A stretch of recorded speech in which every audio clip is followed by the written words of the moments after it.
Okay, so essentially this is a speed modeling of an asset, which is a 16th century battle axe. So I'll just talk over what I've been doing in this modeling. So I got the reference from Google. I started with a cube, and in the blade section, I just started extruding a face out towards the edge of the blade. So I did that about 5 times. And then I started extruding down one end, and after every extrude, then I just scale inwards. So I'm just doing this from the top viewport. So I'll just quickly be doing that one by one just to get the general shape. And as you can see, I was just selecting just the edges of the blade and then scaling them down. I think I must have been using soft selection, so you could tap B on your keyboard to do that, just to flatten the edge. And I believe I merged the edges of that blade. And to start this other section, I put another cube down, went to the top viewport. I cut an edge loop down the middle, so you can see that I put in the edge loop in order to match the position of the shape. The blade has some sort of decal lines in it, so the purpose of putting that edge loop there was to actually just put it in as reference for this decal that we need to add in later. And you saw me just using a lattice there, so I applied a lattice to the bit that I'd modelled and just selected the end lattice points, put on soft selection, so I hit B and then scaled down in the y-axis to thin out the point of that section. And so now I believe I'm looking at joining up these two sections. So I'm just trying to scale them to be the right sort of size. I've kept everything low poly to aid me in actually combining these two. The reason I didn't model as one piece was just because I knew that, you know, they wouldn't be exactly the same thickness at either end, so I wanted to keep things separated. So before I combine them, I'm snapping vertices of points from one object to another, just so I know they will exactly fit. And then I cut the model in half at one point, just because I wanted everything to be even from one side to the other.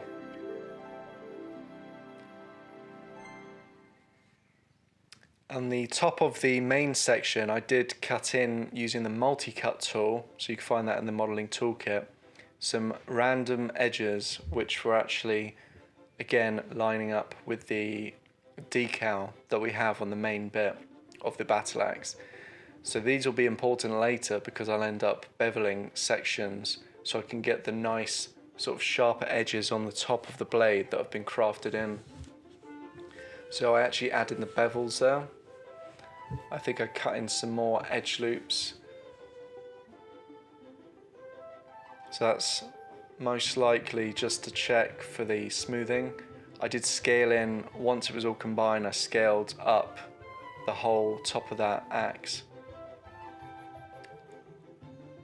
And then I also used a soft selection.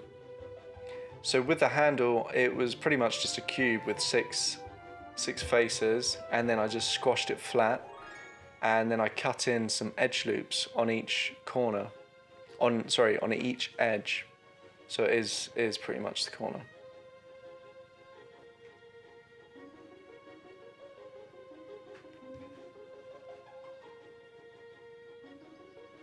And now what I'm doing is I put down a cube because I was looking at how I could do these cuts. So the edge of the handle, there is these sort of chiseled out sections which are quite smooth. It's hard to see in the reference, but I was Googling things at the same time.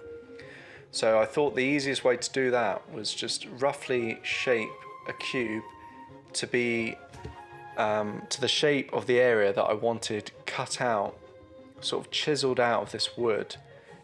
And then I kept it very low poly, and then the idea was to just Boolean, essentially delete it from the handle. So I used a Boolean to remove that. And then after performing the Boolean, I was left with lots of random floating vertices. So you can see now I'm just fixing that issue and straightening the lines up. and once that's done, then I bridge the faces together. So select one edge and then another edge, then bridge. As we will see when I'm modeling the handle, I start duplicating and then flipping sides. So I work with half the object, then when I'm happy with it, then I flip it to the other side and then merge. But there was a lot of back and forward with it because I wasn't completely happy, because I would mirror to one side and then check how it looks smooth, and if I wasn't happy with the smoothing, then I would go back again. I'm pretty sure at one point I just cut most of it away, so I only had a quarter of a handle. And when I was performing some of the mirrors, like there's a mirror tool when you hold down spacebar, I think it's in mesh, mirror, and then in the options of mirror you can select merge vertices on mirror, but it wasn't actually doing that for all of them. So I noticed when I was mirroring things together, there would just be vertices on top of vertices.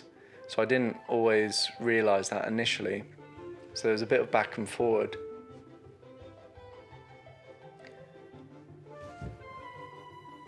And also things do have to be exactly straight and flat when you're mirroring. So that's another reason for going back and doing it again. So using the scaling tool when selecting the complete edge of an object is very useful. So you can select one entire edge and then scale it in the particular axis that will flatten it off. And so you could see I'm just refining topology. I'm just looking at where the edges are going. If I've got any triangles, trying to clean them up and remove them.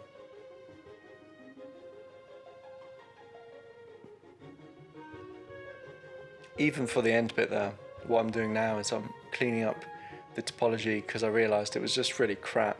Like if you just make things really quick, you can end up with some terrible sort of edge flow. So you can see I just mirrored everything together. So I started with a quarter of it, and then I pressed insert to move the pivot location, and I just put it to one of the sides that I want to mirror on. So now I'm duplicating the handle because the very top of the object has a similar sort of decal or shape as the handle did. So I wanted to just steal that. So I just duplicated the handle and then moved it up, deleted a bunch of faces, and then just started using soft selection to shape it into the top bit of this battle axe. And then it was just a case of merging things together. I mean, the edge flow on the end bit is not ideal, but I was kind of trying to do this as fast as possible because this model was built, textured and rendered in a day.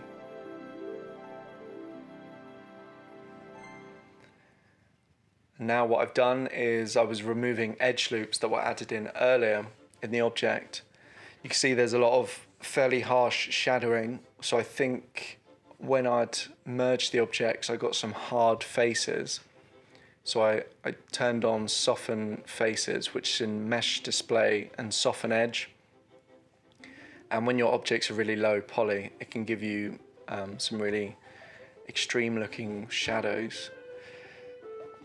So it's a process of fixing the topology because I added in some, I think I was moving topology around and I ended up getting a glitch where I couldn't bridge two edges together.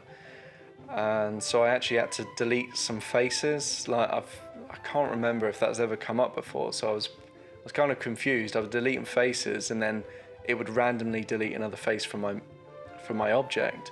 So what I did was I went to mesh and then mesh cleanup and then did that and then deleted history from the object, and it seemed to be fine after. So now I'm looking at the edge flow because I performed a bevel all along the edges that I wanted. So the harsh edges that are on the main bit of the handle, so not the blade, I've got these edges where there are like 3 lines, so there's a bevel that's been done onto them. So after performing the bevel, it just kind of destroys the mesh a bit.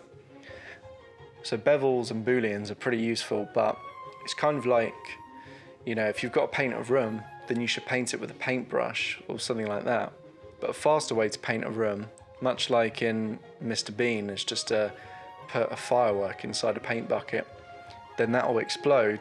You'll get paint everywhere, so it's quick, but it's just pretty crap, because then you have to clean everything up.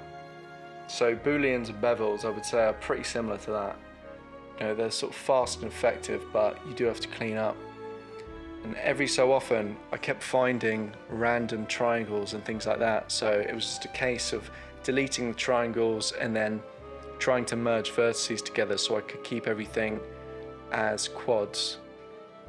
I think the exception being in 2 or 4 of the corners, there are tiny triangles where I couldn't find a way to actually line them up.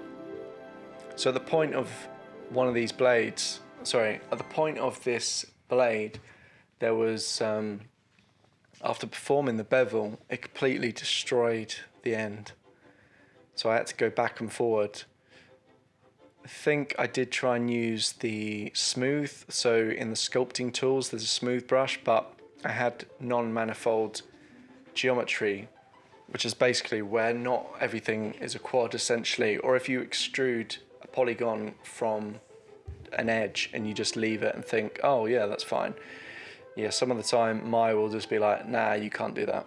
So you do have to clean up the topology if you want to use all the tools, as well as the primary thing of like rendering. So you need good edge flow.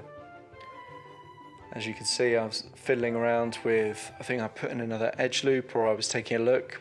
So if you have triangles as well, Maya will not always let you put in edge loops, or it'll cut in an edge loop where there are quads. So I was just redirecting the edge flow. So that means just cutting away, you know, removing polygons or faces, and then just snapping verts onto different sections. And once I was a bit more happy with the model, then I was kind of doing a once around, just checking the model, and then I was trying to cut in an edge loop all the way through it, because I thought, oh, just to be sure, make sure everything is symmetrical.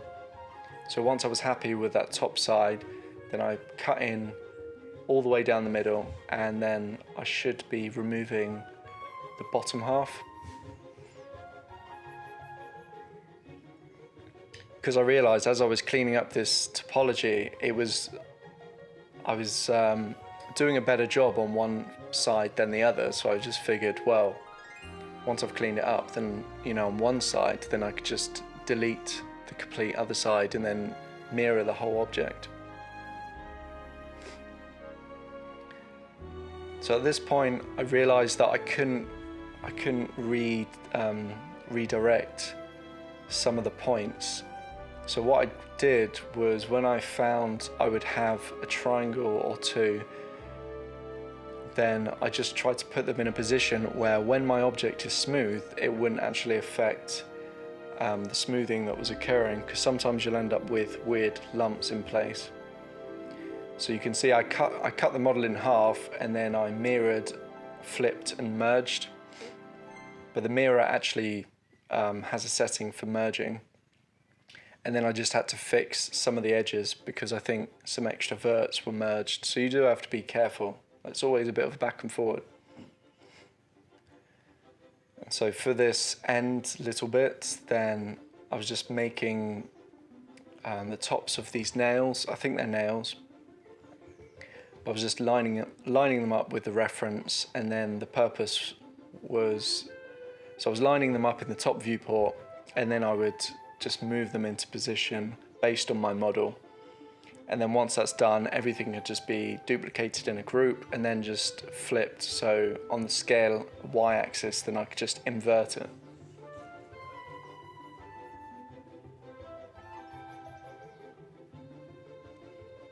So there are polygons missing underneath, because I figure I just want to save any possible poly count.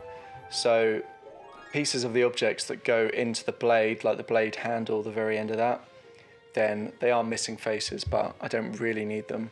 So I just get rid of anything I don't need. including the nails, so I didn't really need anything. So now that the modeling's done, then I move on to UV wrapping in the next video.